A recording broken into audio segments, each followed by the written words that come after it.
Najpre pripremam džem od šumskog voća tako što ga stavim u šerpicu pa na ringlu.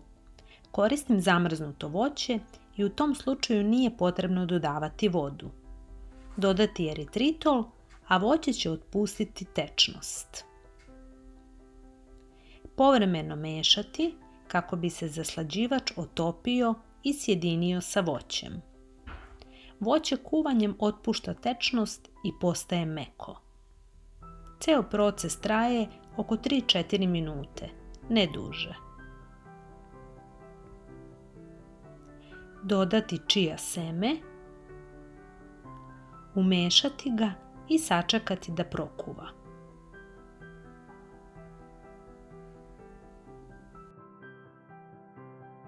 Zatim skinuti sa ringle i ostaviti da se ohladi. Pripremam biskvit tako što odvojim belance od žumanca i belance umutim u čvrst sneg.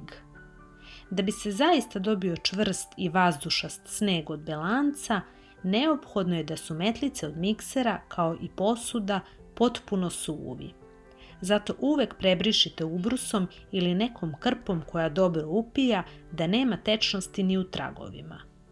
Takođe ne sme ni mala količina žumanca da bude prisutna, ono se dodaje tek kada je belance potpuno umućeno i čvrsto.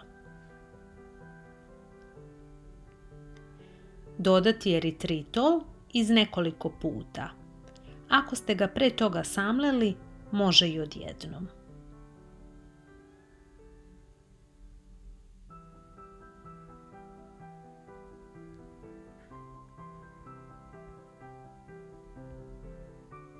Masi sada dodati sir i nastaviti mutiti mikserom. Umešati griz, kakao i prašak za pecivo.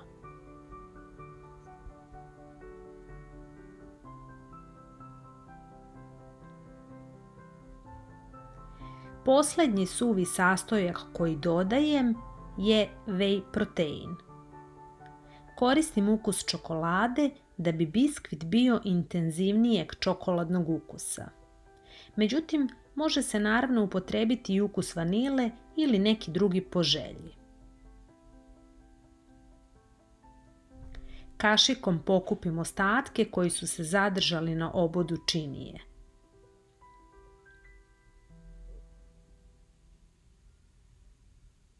Dodati mleko i također ga kašikom umešati jer smesa je poprilično retka kao što se vidi, ali takva i treba da bude.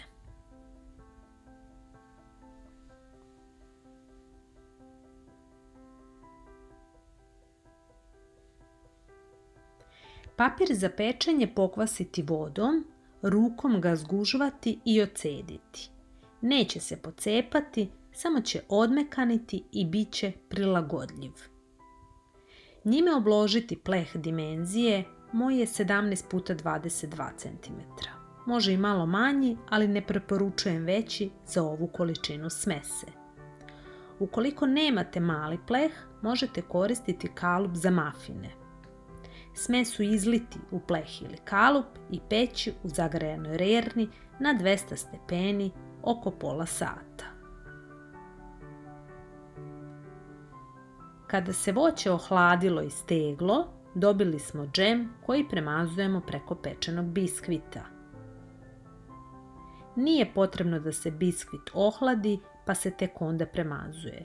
Čim je pečen, ravnomerno rasporedim voćni premac preko njega i ostavim najpre na sobnoj temperaturi da se ohladi, a zatim u frižider na nekoliko sati ili preko noći.